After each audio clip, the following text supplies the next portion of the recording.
What's the deal, YouTube? It's your girl, Miss Honey.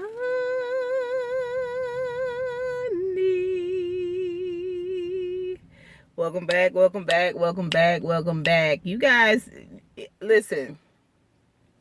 This is Married to Medicine. I want to say for the record that I actually did Married to Medicine per the usual on Saturday.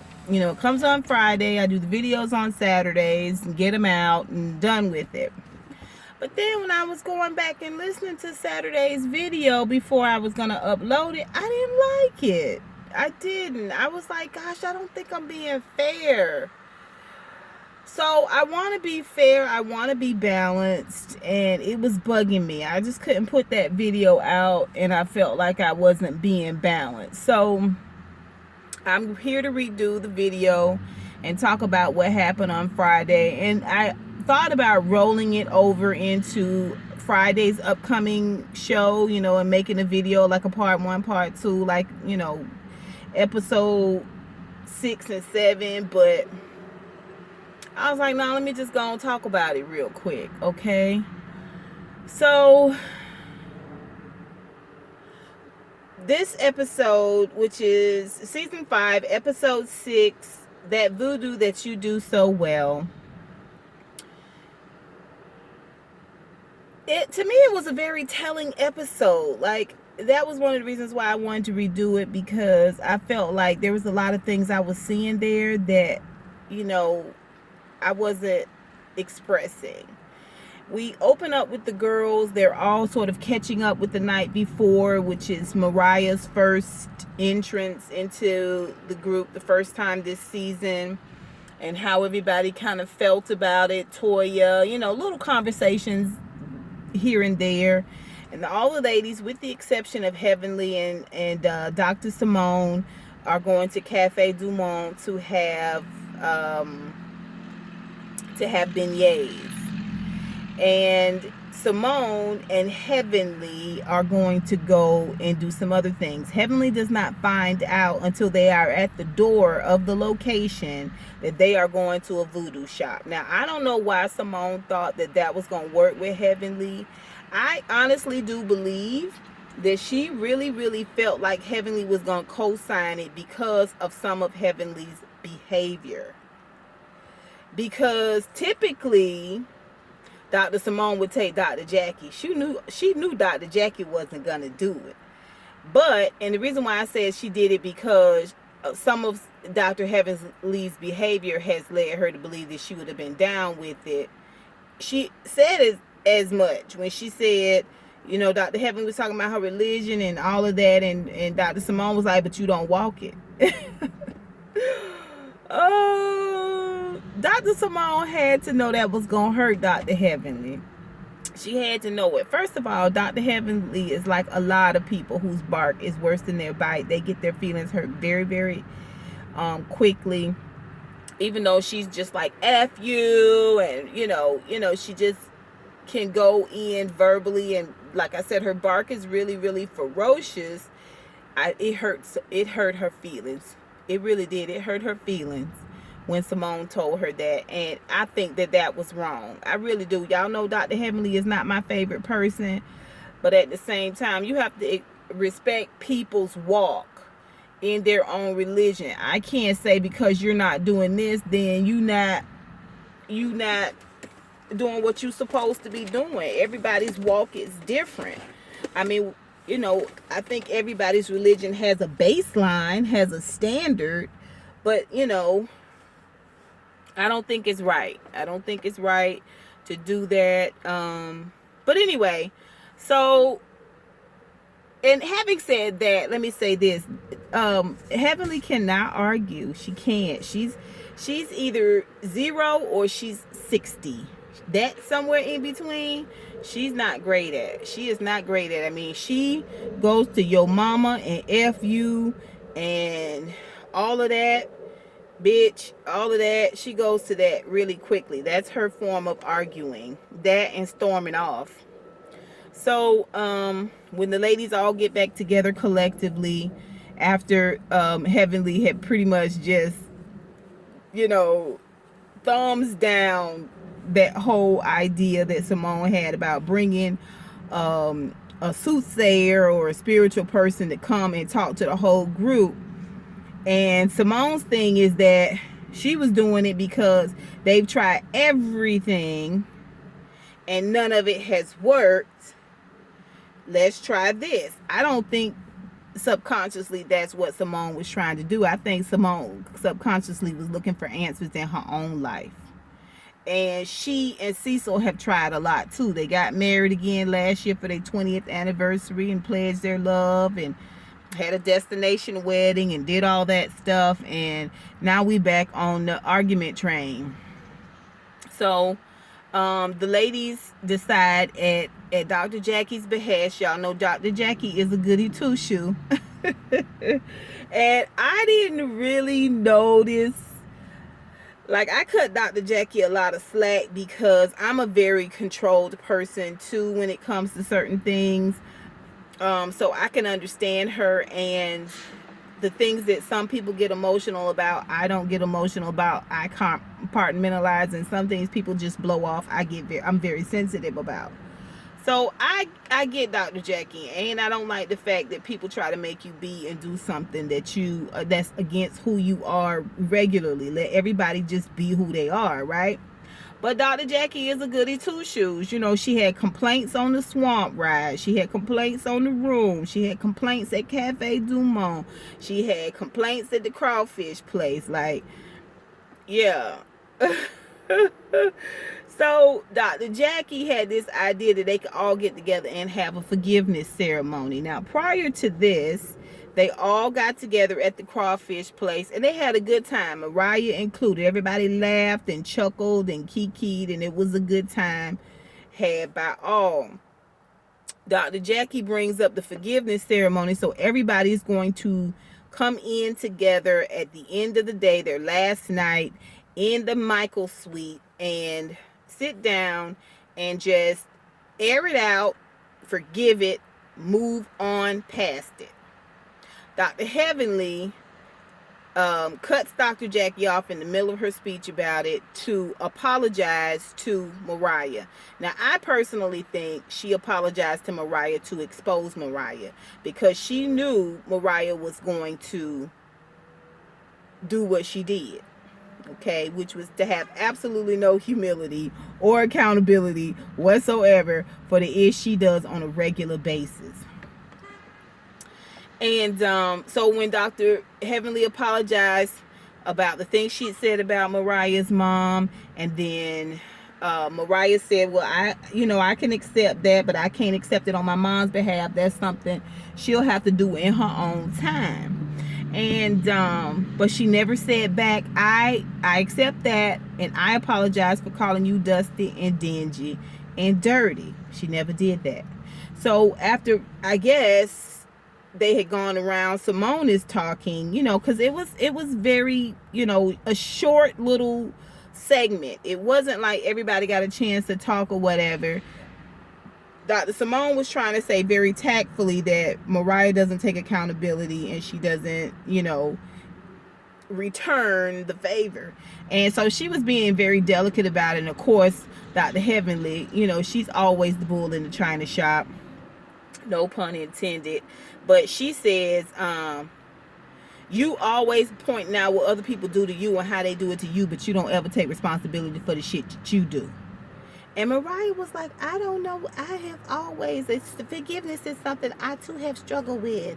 And that's something I'm working on with me. And, it has been a challenge because, and she points to Dr. Jackie. And Dr. Jackie, she tells Dr. Jackie that Dr. Jackie said something about her, comparing her to herpes in an interview, and it hurt her. And she said, I think sometimes I'm the way I am with you because I have never forgotten that you said that. Well, okay. Dr. Jackie says, I appreciate you telling me that. I understand. I apologize. And hopefully you will forgive me and release me from that, and we can all move forward. And she's like, yeah. So then they try to get Quad to not just be amicable with Mariah, because she's cordial, but they're saying that the fact that she doesn't like Mariah, Toya mostly, is an elephant in the room every room they go in, because you can tell energy wise that she just doesn't care for Mariah. Well, we got no resolution to that, but at the same time, Mariah never apologized to Dr. Jackie for making that comment about you don't know what it is to have children because you don't have any children. She never ever apologized for that. You know what I mean? And so the point really was proven.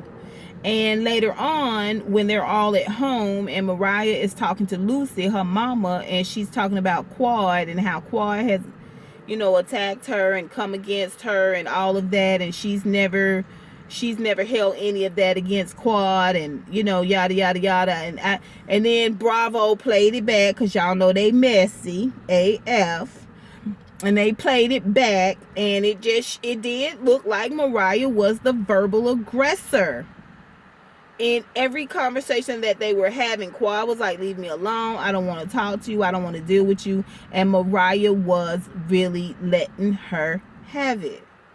The proof is really in the pudding. Now, I'm sure there is some tape somewhere, I don't know, but they didn't show it there, and certainly Mariah did not show the behavior of a person who holds themselves accountable for their own behavior in any of this episode. Not with the girls in the Michael suite, and not when it comes to Quad.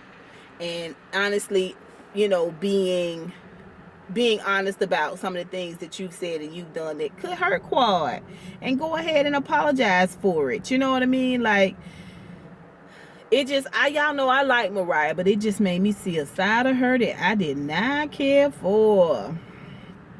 So, like I said, all the ladies are back. We see Simone talking to Cecil. Simone's at the house that she stays at, and Cecil comes over, and she's like, oh, what are you doing here? And he was like, I came to get a blazer and some shoes. And she says we had a nice room. It had a Lucifer and a Michael room, and the Lucifer room had a pole in it. He was like, waste the pole.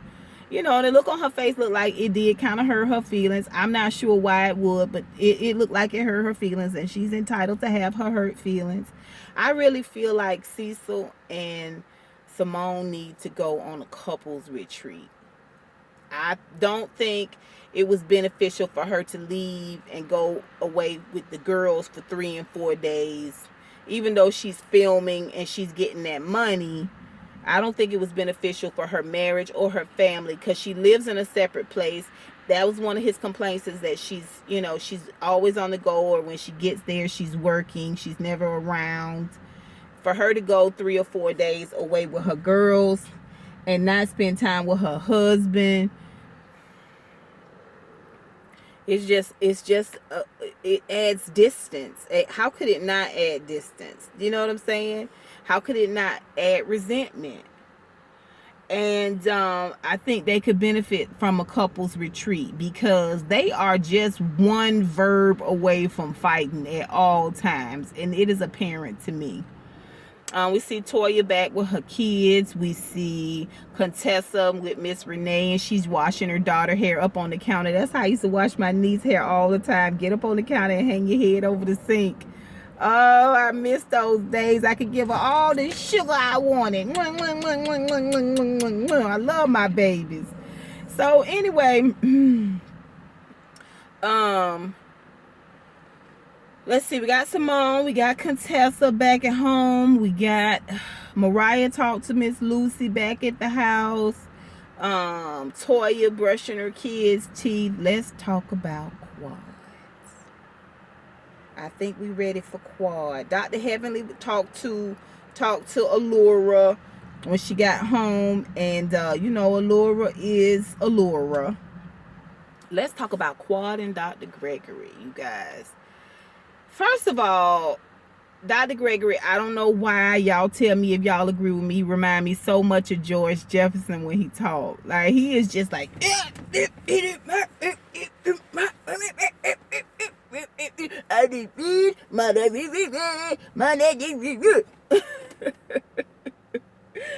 And when he got something to say, he stick his head up. I said I don't want to get that knee ball move. I did that. And when he got ready to go out that door, he was like, I'm leaving. Got that bag, the same bag he had just brought in the house minutes earlier. He take the golf bag and go right back out and get in that little bitty Matchbox car and try to speed off like, I was like, how you gonna speed off in that little 4-wheel Matchbox car? At the same time, I could kind of see why Dr. Gregory's a little put off, because we didn't really hear anything concrete necessarily. They've been married like 5 years, 2 years, I don't know how long they've been married, 3 years, I don't know. But anyway, you feel this rejection and unappreciation. She made one comment, which he did keep cutting her off, and she said, when you on your way home, you don't call me. And he was like, call you? When I call you, you don't answer. You never answer. Have you ever blocked my number, Quad? Have you ever blocked my number? She was like, well, here's the thing with that. He was like, exactly. Why am I calling you? And she was like, no, let me just explain that. And she was like a real calm type, and he was just getting more and more upset. And it was a part of me that felt like Quad was baiting him. That's what it seemed like to me. And y'all know I said first of this season, first episode, I wasn't really sure if Quad was in this thing for the long haul. To me, she kind of seemed like she wants an out. That's what it kind of seems like to me. I'm prepared to be wrong. I want to be wrong because I like Quad. I don't want to think of Quad in this manner. But Quad is really, really, and I went back and watched a lot of interviews that she did, like on Ryan Cameron Morning Show and a couple of other interviews that she had done. And she tries to come across really, really professional. And no, Miss Quad doesn't do that. And no, and it, she speaks very well, but it's almost a little bit overdone. I'm saying, I don't know. It just kind of seems like she has this persona that she considers to be both professional and no nonsense and diva-esque, the whole nine. And like maybe slightly that's not really who she is. And when she says, I've got a list of things that I wrote down, and he said, you got to go get a list. When he said it, I was thinking it. You got to go get a list of the things that's bothering you about your man. Now, mostly women don't have to do that because we go over shit so many times. We know it like the back of our hands. You know what I mean? That day in 1972 when you came in the house and you didn't clean your shoes. Like, we know shit. But she got to go get a paper. So, I don't know.